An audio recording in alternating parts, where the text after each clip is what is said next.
नमस्कार मित्रो, माझ्या कायदेभान या लीगल चॅनलवर तुमचं स्वागत आहे। तर आजच्या व्हिडिओचा विषय आहे की तुमच्या शेतात जाण्यासाठी जो काही रस्ता आहे, जर तो रस्ता मधल्या शेतकऱ्यांनी अडवला असेल तर त्यासाठी तरतूद काय आहे, रिलीफ कसं मागायचं हे आपण बघूया। तर मित्रो, गावाकडचे ज्या केसेस येतात त्याच्यामध्ये हा जो प्रश्न आहे हा बऱ्यापैकी विचारला जातो। काय की सर, माझी शेती जी आहे मुख्य रस्त्यापासून मेन रोडपासून बरीच आतमध्ये आहे आणि माझ्या शेतात जाताना इतर शेतकऱ्यांच्या शेतामधून जावं लागतं आणि हे शेतकरी माझा रस्ता अडवतात, आता मी काय करू, असं बरीच लोक विचारतात। याच्यावर दोन वेगवेगळी उत्तरं आहेत, दोन वेगवेगळ्या परिस्थितीमध्ये। तर परिस्थिती नंबर 1, तुमच्या शेतात जाण्यासाठी ऑलरेडी रस्ता असेल आणि तो अस्तित्वात असलेला रस्ता जर मधल्या शेतकऱ्यांनी अडवला असेल तर तुम्ही तहसीलदारकडे मामलेदार कचेरी कायदा कलम 5च्या अंतर्गत तुम्ही अर्ज देऊ शकता आणि अस्तित्वात असलेला रस्ता अडवला तो खुला करून देण्यात यावा अशा पद्धतीची प्रेयर टाकू शकता। तो रस्ता खुला करून दिला जाऊ शकतो। ही तरतूद मामलेदार कचेरी अधिनियममध्ये कलम 5 मध्ये याची तरतूद आहे। थोडक्यात, अस्तित्वात असलेला रस्ता जर मधल्या शेतकऱ्यांनी अडवला असेल तर कलम 5 मामलेदार कोर्ट ॲक्टच्या अंतर्गत तुम्ही रिलीफ मागू शकता।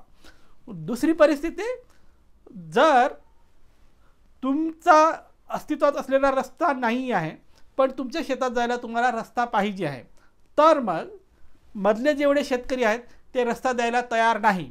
या परिस्थितीमध्ये तुम्ही महाराष्ट्र जमीन महसूल अधिनियम 1966चा कलम 143 अन्वये तुम्ही अर्ज देऊ शकता। 143च्या अंतर्गत जर तुम्ही अर्ज दिलात तर मधले जेवढे शेतकरी आहेत त्यांच्या बांधावरून तुम्हाला रस्ता काढून मिळेल।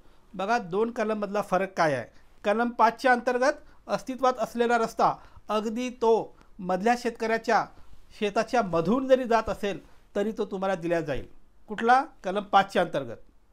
का? कारण अस्तित्वात असलेला रस्ता त्यांनी अडवला, माझ्या शेतातून जातो एवढं कारण सांगून जर त्यांनी अडवलं असेल तर तुम्ही कलम 5च्या अंतर्गत तो अडवलेला रस्ता खुला करून मागू शकता।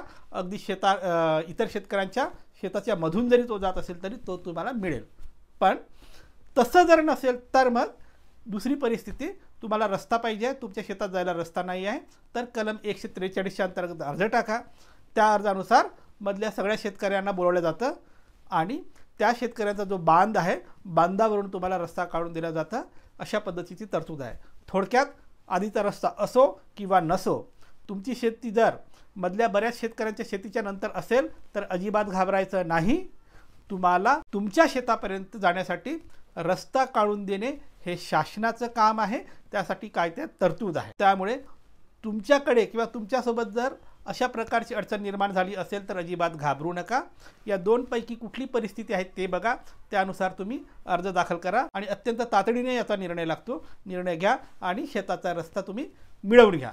तर मित्रो, ही होती माहिती। शेतात जाण्यासाठी रस्ता नसेल तर कुठल्या तरतुदीच्या अंतर्गत तो रस्ता मिळवता येतो या संदर्भाने माहिती आणि कायदेशीर तरतूद।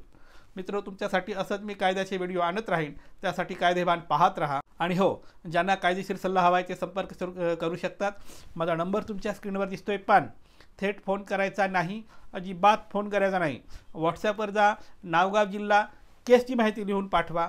तुमच्या केसमध्ये मेरिट असेल तर आणि तरच आम्ही तुम्हाला सल्ला देऊ। बाय।